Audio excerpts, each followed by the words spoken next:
makanya kita berdoa terlebih dahulu. Pertama dimulai. Bismillahirrahmanirrahim. Amin. Ibu absen terlebih dahulu ya. Siapa yang tidak masuk hari ini? Semua. Oke.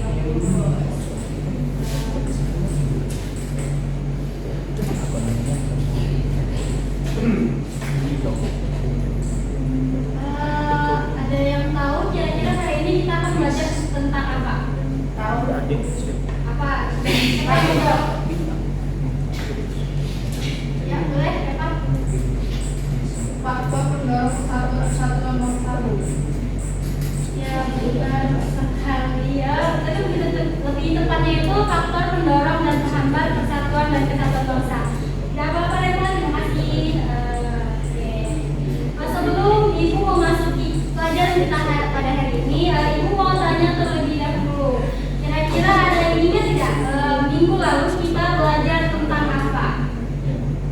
Tunjuk ya. Vira? Minggu lalu kita belajar tentang apa, Vira?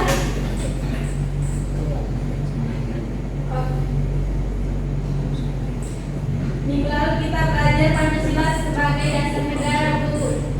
Oke, apa yang kamu pelajari dari pelajaran minggu lalu Pancasila sebagai dasar negara? Yang saya dapatkan dari materi minggu kemarin itu, Bu, Pancasila adalah fondasi atau dasar bagi negara Indonesia. Artinya, seluruh aturan, kebijakan, dan tindakan yang dilakukan oleh negara harus berpedoman pada nilai-nilai luhur yang terkandung dalam Pancasila. Oke, bagus sekali ya, Vira. Coba kasih aplaus dulu semuanya. Jadi kita langsung saja ya masuk ke materi kita hari ini ya, faktor pendorong dan penghambat persatuan dan kesatuan bangsa. Di sini ada tujuan pembelajaran. Nah, Ibu harap ketika kalian belajar ini kalian mampu menguraikan faktor pendorong dan persatuan bangsa dalam negara kesatuan Republik Indonesia dengan tepat. Kemudian peserta didik diharapkan mampu menguraikan faktor penghambat persatuan dan kesatuan bangsa dalam negara kesatuan Republik Indonesia. Oke. Nah, pada slide pertama ini kita akan membahas tentang persatuan dan kesatuan. Kalau ditanya tentang apa sih persatuan dan kesatuan itu? Nah, persatuan dan kesatuan ini adalah dua konsep yang saling berkaitan dan sangat penting bagi seluruh bangsa, terutama bagi bangsa kita, bangsa Indonesia, yang dimana seperti yang kita ketahui bangsa kita ini memiliki banyak sekali keberagaman. Nah, pada slide ini ada gambarnya ya. Nah, dari gambar tersebut bisa kita lihat seperti perbedaan ras, perbedaan warna kulit, dan perbedaan lain-lainnya. Kemudian pada slide selanjutnya kita akan membahas tentang faktor pendorong persatuan dan kesatuan bangsa. Oke. Nah, yang pertama itu faktor pendorongnya yaitu Sumpah Pemuda. Nah, Sumpah Pemuda ini merupakan sumpah yang menunjukkan kebulatan tekad seluruh pemuda Indonesia yang merupakan unsur utama perjuangan bangsa dalam melawan penjajah untuk mempersatukan seluruh rakyat Indonesia dalam perjuangan meraih kemerdekaan. Nah, dalam isi rumusan Sumpah Pemuda ini terkandung nilai utama yaitu satu tanah air, satu bahasa, satu bangsa. Nah, ikrar inilah yang dapat memperkukuh persatuan dan kesatuan dalam negara kesatuan Republik Indonesia. Kemudian poin yang kedua itu ada Pancasila. Nah, Pancasila ini dapat memperkukuh persatuan dan kesatuan dalam negara kesatuan Republik Indonesia dikarenakan nilai Pancasila ini bersifat universal atau menyeluruh. Artinya nilai-nilai Pancasila ini tidak diciptakan hanya untuk satu bangsa saja atau hanya untuk satu agama saja, akan tetapi nilai-nilai Pancasila ini berlaku untuk menjadi pedoman hidup bangsa Indonesia tanpa membeda-bedakan ras, suku, bangsa, budaya, dan lain sebagainya. Nah, kemudian yang ketiga itu Bhinneka Tunggal Ika. Kira-kira ada yang tahu tidak bagaimana bunyi dari Bhinneka Tunggal Ika? Ada yang mau jawab? Nah, selamat boleh. Iya. Nah itu Bhinneka Tunggal Ika berbeda-beda dalam tingkat juga. Iya, tepat sekali. Dan Bhinneka Tunggal Ika itu memiliki arti walaupun berbeda-beda tetapi tetap satu jua. Nah, inti dari semboyan Bhinneka Tunggal Ika itu adalah adanya persatuan dalam berbagai perbedaan. Nah, kondisi bangsa Indonesia yang diliputi oleh berbagai perbedaan itulah tentu saja dapat dipersatukan, salah satunya dengan cara kita berpedoman pada Bhinneka Tunggal Ika tadi. Bagaimana? Udah paham belum? Oke, kita lanjut ya. Nah, ada pun faktor pendorong dapat menimbulkan beberapa hal. Di sini tercatat 6 poin. Yang pertama itu dapat menimbulkan rasa nasionalisme, kedua rasa toleransi yang tinggi, ketiga itu kesadaran dalam hidup bermasyarakat sehingga timbul keinginan dari dalam hati untuk membantu sesama mengikuti kegiatan sosial seperti gotong royong dan lain sebagainya. Yang keempat itu rela berkorban untuk kepentingan bangsa, kemudian adanya rasa senasib sepenanggungan, kemudian penggunaan bahasa Indonesia. Nah, di sini ada pun faktor penghambat persatuan dan kesatuan.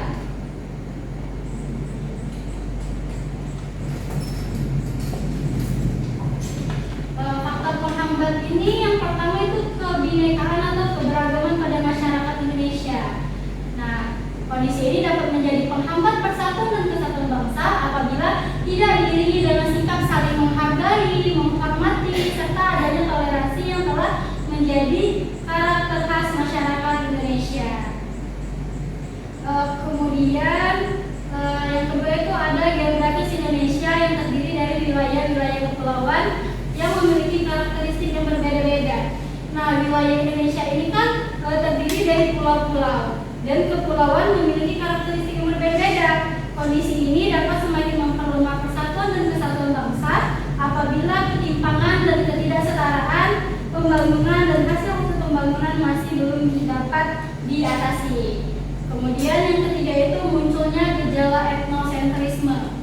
Nah, gejala etnosentrisme ini merupakan sikap menonjolkan atau melebih-lebihkan budayanya dan menganggap tentang budaya suku bangsa lain.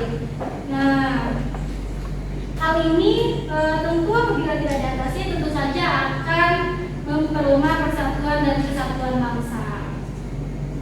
Kemudian faktor penghambat yang keempat itu melemahnya nilai budaya bangsa akibat kuatnya pengaruh budaya asing yang tidak sesuai dengan kepribadian bangsa secara tidak langsung dapat mengakibatkan kehilangan identitas bangsa. Nah, pengaruh budaya asing tadi itu dapat meliputi seperti kita anak-anak muda seperti kalian ini sering nonton drakor seperti itu, terus mengidolakan aktor-aktor luar. Itu seringkali dapat membuat lemahnya persatuan dan kesatuan karena seperti hal itu lebih kayak membanggakan budaya-budaya luar seperti itu. Jadi sebenarnya mengidolakan itu boleh, tapi tidak boleh berlebihan. Oke. Kemudian yang terakhir itu pembangunan yang tidak merata. Nah, pembangunan yang tidak merata ini umumnya terjadi antara daerah perkotaan dan daerah pedesaan. Seperti yang kita ketahui ya, contohnya dari infrastruktur aja.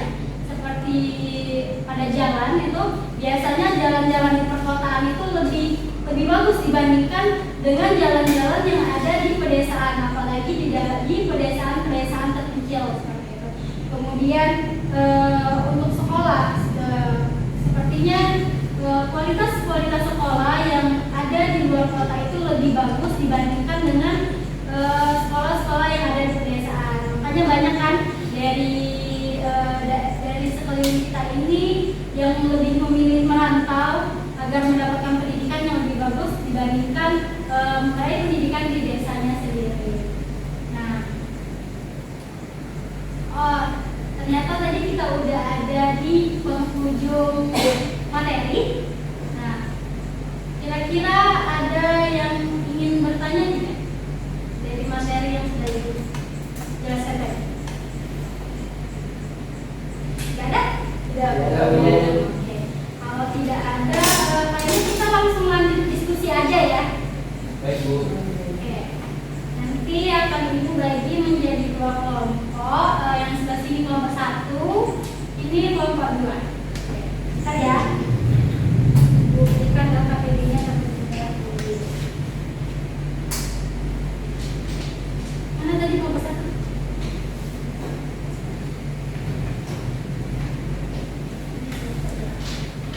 Selamat mengerjakan.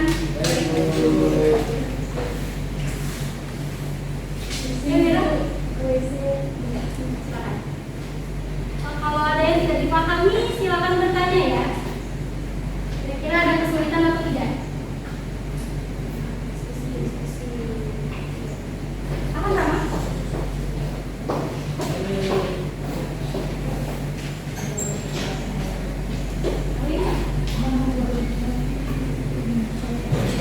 Ayo, ini waktunya Ibu beri 5 menit cukup ya. Baik Bu.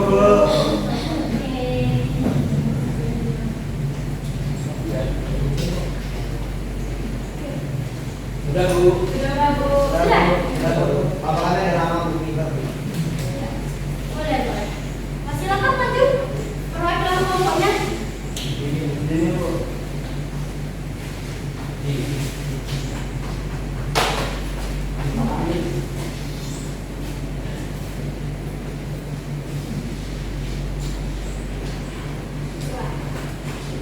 Dimulai dari kelompok 1 terlebih dahulu. Saya perwakilan kelompok 1. Untuk coba menjawab, pertanyaannya adalah bagaimana Sumpah Pemuda berkontribusi dalam memperkuat persatuan dan kesatuan bangsa Indonesia? Apa relevansinya dengan kondisi saat ini? Jawaban dari kelompok kami adalah Sumpah Pemuda adalah tonggak sejarah penting bagi bangsa Indonesia. Naskah yang ditetapkan para pemuda pada tahun 1928 itu menyatukan berbagai suku, agama, dan golongan di bawah satu bendera. Sama kontribusi Sumpah Pemuda itu yang pertama, satu tanah air, mengukuhkan Indonesia sebagai bentuk satu kesatuan wilayah, satu bangsa menyatukan berbagai etnis menjadi satu bangsa Indonesia, satu bahasa menetapkan bahasa Indonesia sebagai bahasa persatuan, relevansi dengan kondisi saat ini, mencegah perpecahan. Di tengah keberagaman, Sumpah Pemuda mengingatkan kita untuk kita bersatu dan menguatkan identitas nasional.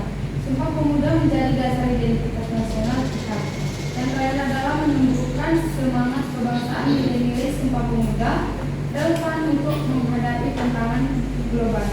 Yang berikutnya adalah ikut berkontribusi, di mana Sumpah Pemuda mendorong kita untuk berperan aktif dalam membangun bangsa.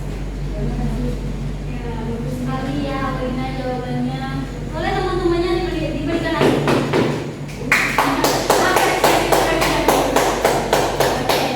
Selanjutnya untuk kelompok 2 silakan.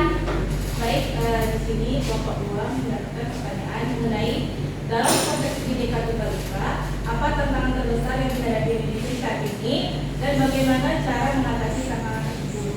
Jadi, tantangan terbesar Bhinneka Tunggal Ika saat ini yaitu seperti polarisasi, radikalisme, hoax dan disinformasi, ketimpangan sosial dan interferensi asing. Nah, cara mengatasi tantangannya itu dengan menanamkan nilai-nilai Pancasila dan Bhinneka Tunggal Ika sejak dini melalui pendidikan formal dan non formal. Yang kedua, membekali masyarakat dengan kemampuan untuk mengkritisi informasi, membedakan fakta dan hoax, serta menggunakan media sosial secara bijak. Yang ketiga, memfasilitasi dialog dan interaksi antar umat beragama dan antar budaya untuk memperkuat toleransi dan saling pengertian. Jadi intinya untuk mengatasi tantangan Bhinneka Tunggal Ika dibutuhkan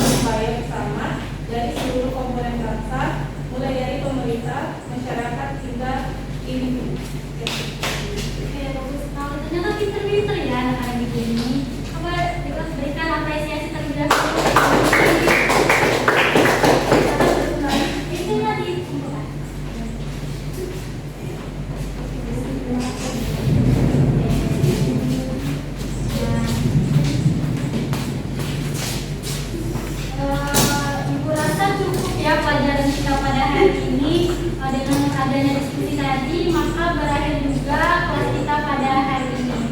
Nah, sebelum Ibu menutup pembelajaran kita pada hari ini, Ibu meminta kalian, salah satu dari kalian coba simpulkan terlebih dahulu terkait pembelajaran kita kali ini. Kira-kira ada tidak yang mau menyimpulkan pembelajaran kita pada hari ini? Saya, Bu. Silakan, Dedi. Kesimpulan pembelajaran kita pada hari ini yaitu persatuan dan kesatuan itu kayak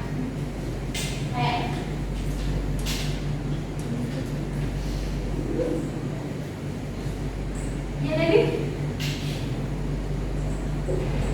persatuan dan kesatuan itu kayak adanya yang menempatkan kita semua menjadi satu bangsa. Bayangkan Indonesia seperti rumah besar dengan berbagai macam penghuni, yaitu suku, agama, dan lain-lain. Agar rumah ini tetap kokoh dan nyaman, semua penghuni ini harus saling menghargai, bekerja sama, dan punya tujuan yang sama. Kenapa penting? Karena dengan bersatu kita jadi lebih kuat, bisa menghadapi masalah bersama, dan mencapai kemajuan yang lebih baik. Faktor yang mempengaruhi persatuan antara lain yaitu nilai-nilai Pancasila, Sumpah Pemuda, dan Bhinneka Tunggal Ika. Hal yang menghambat biasanya karena perbedaan, ketidakadilan, atau pengaruhan dari luar. Intinya persatuan dan kesatuan itu seperti nafas dari bangsa kita. Tanpa itu kita akan sulit maju dan bisa terpecah belah. Oke, baik. Terima kasih banyak, Debbie. Silakan teman-teman kasih aplaus dulu. Nah, sebelumnya Ibu mau memberitahu terlebih dahulu, minggu depan itu kita akan mempelajari tentang norma-norma Pancasila.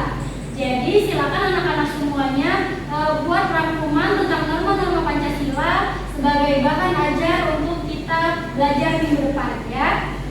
Nah, sebelum Ibu tutup, Ibu ada sedikit kalimat yang mungkin bisa meningkatkan motivasi kalian untuk belajar. Nah, adapun kalimatnya itu malas itu pilihan, sukses itu hasil kerja keras. Nah, kalimat ini menyampaikan bahwa kesuksesan adalah hasil dari pilihan dan tindakan kita. Jika kita memilih untuk malas, maka kita akan sulit mencapai tujuan. Sebaliknya, jika kita memilih untuk bekerja keras dan konsisten, maka peluang kita untuk sukses akan semakin besar. Ibu ucapkan terima kasih banyak atas antusias kalian hari ini dalam pelajaran Ibu. Boleh untuk ketua kelas pimpin doa sebelum kita pulang. Baik, sebelum pembelajaran ini ada baiknya kita berdoa terlebih dahulu. Bismillahirrahmanirrahim. Amin. Ibu tutup kelas kita pada hari ini. Ibu mohon maaf apabila ada kesalahan kata pada Allah. Ibu mohon ampun. Ibu akhiri. Wassalamualaikum warahmatullahi wabarakatuh. Waalaikumsalam warahmatullahi wabarakatuh. Betul ya? Terima kasih, Bu.